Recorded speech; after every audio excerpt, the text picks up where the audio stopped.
Hello, viewers, and once again, welcome to Africa and Beyond Television Network. And my name is Ronald Wekwamakusha. And very, very interesting things are happening within Zanu PF. And this time around, I'm telling you this thing. We are sure that Zanu PF is going to explode, and Tagwirei is going to be at the center of the storm that is coming. Let us take a look. A long institutional memory about where we came from, and along the way we acquired a corpus of knowledge about how we administer our party from experience from the past. And then furthermore, we gather our populist traditions. I always remind people here that we are the first liberation movement which was on the verge of bullet to office in 1979, Tawina, militarily. But we decided to opt for ballot to office Kapinama Assembly Point. So the democratic tradition runs very deep in Zanu PF. If you think you can buy, try buying all the voters of Zimbabwe in power. Then to go out to shoko. Now, if you try to use my electoral colleges, who are representative of party organs at that table at any particular time, we can always wave the rule book against you. Alternatively, we just deepen the electorate of Zanu PF. Kana wangu wafumoto unotenga Central Committee to kukandira ma DCC ipapo. Toona kuti unotenderera Zimbabwe yese uchivatenga here. Kana zvanetsa tobva kandira ma districts futi ipapo. Toona kuti unotenderera Zimbabwe yese uchivatenga here. Kana zvanetsa tokandira ma branches. Utenderere Zimbabwe neshoko rako remari uchivatenga kuti vakuvhotera. Kana zvakunoita tokuendesa kusero. What I'm saying is that this is a party which has got a mass organization aspect. And when we go to vote, you don't go to vote by electoral colleges. You vote by the population of Zimbabwe. So Zanu PF cannot afford to bleed about appeal to popularity. Because if you do so, you get false leaders who will lose elections.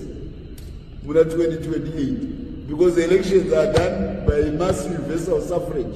So for sheer survival as a party, we cannot afford to have electoral colleges of the party become substitute for the mass popular vote, which is the basis upon which we rule this country.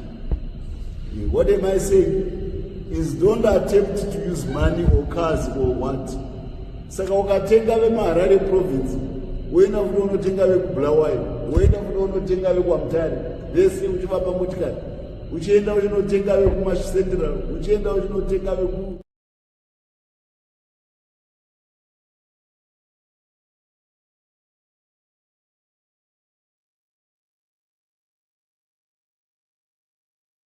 So this is very, very interesting. Whatever which is happening within Zanu PF is very, very interesting. And where we are going at this point in time, you are going to see a lot happening. You are going to see the fall of people who are aligned to Tagwirei, because this is a clear indication and a clear sign that money will never buy power.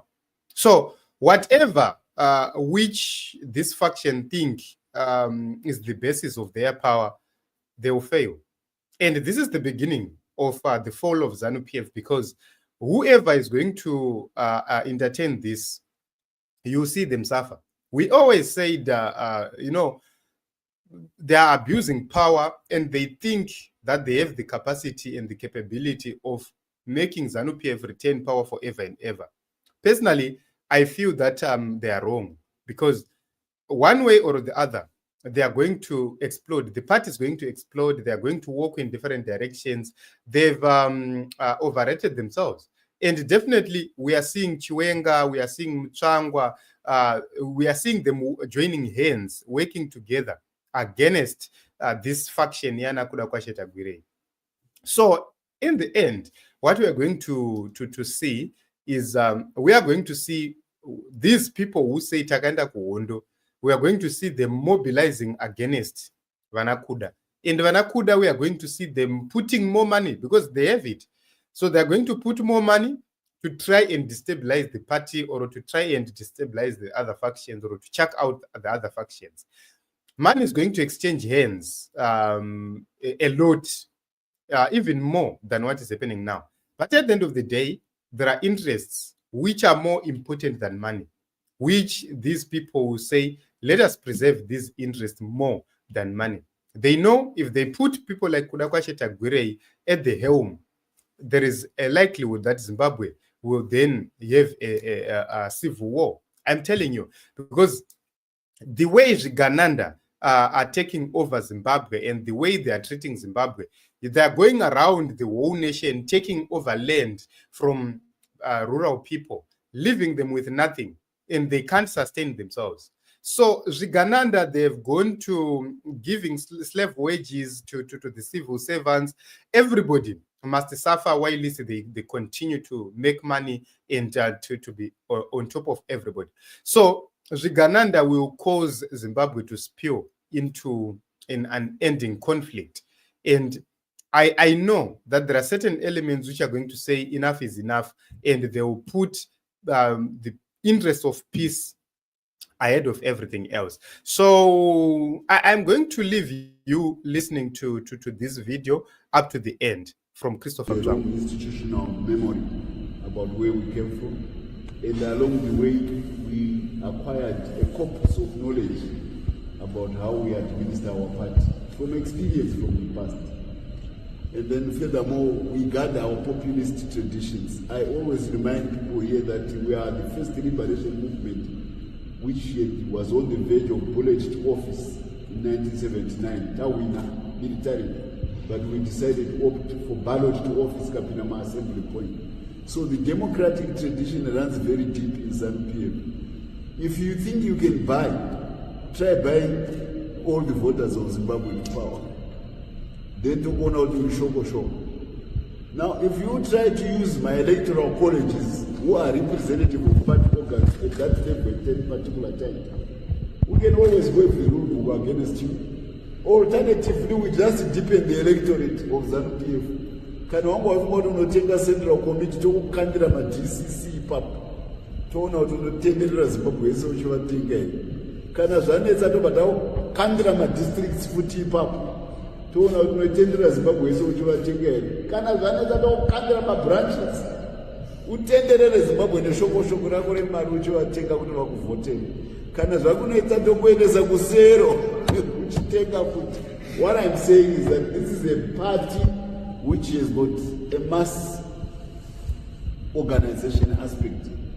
And when we go to vote, you don't go to vote by electoral colleges. You vote by the population of Zimbabwe. So Zanu PF cannot afford to bleed about appeal to popularity. Because if you do so, you get false leaders who will lose elections in 2028. Because the elections are done by mass universal suffrage. So for sheer survival as a party, we cannot afford to have electoral colleges of the party become substitute for the mass popular vote, which is the basis upon which we rule this country. What am I saying? Is don't attempt to use money or cars or what. Saka ukatenga vemuHarare province, woenda kuti unotenga vekubulawayo, woenda kuti unotenga vekuAmutare, vese uchivapa motikari, uchienda uchinotenga vekuMash Central, uchienda uchinotenga vekuMash North, unotenga kuMash West, iwe Mash East, uchikotenga. Ini chitaura iyo mari yanondoronga yakabva pano pabuilding, because this is where that money was created. We have no illusions about where people got their money from. Because in the end, Smith's time, hapana vanhu vangwani mari dzakabva kune Zanu PF. So we know where money comes from. We come from this building. Don't think we don't know the origin of money making in Zimbabwe. Tinokuziya pano ndobva inobva. Saka kana tichiziya mwena wemari yacho kwainobva, don't try to use the same money against this party or its population or its voting public. Inokupandukira mari iyoyo. I want to be very candid with you. Because toziya kuti inobva papi, inobva pano ndopakakrietwa mari vanhu vese dzanga dziri tsuro mazuva evarungu vane mari vese vakaitwa neZanu PF. So the first thing they should do is to respect the party which made them be what they are, and not try to use the money whose origin is the stewardship of this party and the way it has run this economy, then you try to split that money and boomerang, make it boomerang against that party. No, it won't work. This I can assure you, it won't work. And I'm speaking exactly as the spokesperson of the party. I want the population of Zimbabwe to be confident that the Zimbabwe, Zanu PF as a mass party, will not compromise on the integrity of the vote as the only way we express leadership in this country. So there is something clear. One thing which is clear is that Zanu PF, they know that they are going to collapse, they are going to crash because of the existence of people like Tagwirei. And this warning from Mutsvangwa, it's out of panic, it's out of fear. So what it means is there are critical issues. Number one, you cannot buy power within Zanu PF using money. And Zanu PF spokesperson is Christopher Mutsvangwa, and he is so clear about that. So once you see, Mutsvangwa coming out representing the party, recently we saw Mutsvangwa also echoing the same in Manicaland right there. What it means is this is a clear warning that Zanu PF is divided on Tagwirei's things. And also, who is backing Mutsvangwa? Because remember, he can be fired from Zanu PF, he can be removed. Who is backing him? That is the system. So another issue, Tagwirei is unelectable, which means if Tagwirei becomes a candidate for Zanu PF, he will lose the election. That is what Christopher Mutsvangwa is saying right there. So, these are very, very serious issues, something which cannot be ignored by a lot of people. But taking the context of whatever which is happening right here, the endorsement of Tagwirei via co-option by Harare province into the Central Committee, it means nothing when the system which controls Zanu PF continues to see things the other way around. They are so clear, money comes from Zanu PF, and they are saying that Mario is not going to kupandukira. So it's no longer an issue of money doing everything and anything. It's now about what those within the system feel, because even equally they have their own share of money. So they will consider their interests more than Maria Munowan. And it becomes a problem. Right now, Tagwirei through Varakashi, they're trying to attack everyone else and portray Kuda as the real hero. And that is disastrous within Zanu PF. But do we have any interest in Zanu PF? Yes, we need Zanu PF to collapse. That is the only aspect of interest which we have. Zanu PF must collapse, must crumble. So vanfana kuramba vachidhumana vachitungana musoro. Kuda must continue whatever which is doing. Vana Chris, they must also continue to fight back up until Zanu PF fails totally. That is what we need to see. So this is a warning to Kuda and other tycoons, Vana Chivayo and everyone else. So far, Kuda remains quiet, and but there is pressure everywhere. Remember, he was moving around, speaking, meeting a lot of people and different people, but because Kuda is not a sweet talker. Munhu asingagoni kuconvince vanhu when talking. Munhu anozvikudza, too pompous. And whatever which is going to come, this is going to affect the whole of Zanu PF. Because remember, ndo vamwe vevamwe vanhu vanga vachifanda Zanu PF. And if that is then stopped successfully, what it means is Zanu PF will be likely underfunded and it will likely collapse. So this is good news. This is what is good. We need to continue to see such things happening. At the end of the day, we need a better Zimbabwe. We need a Zimbabwe led by none other than Advocate Nelson Chamisa. So conditions must be created for Zanu PF to suffocate itself, and then we transition into a better new Zimbabwe. Thank you very much, everyone. Let us meet in other episodes as well as other broadcasts.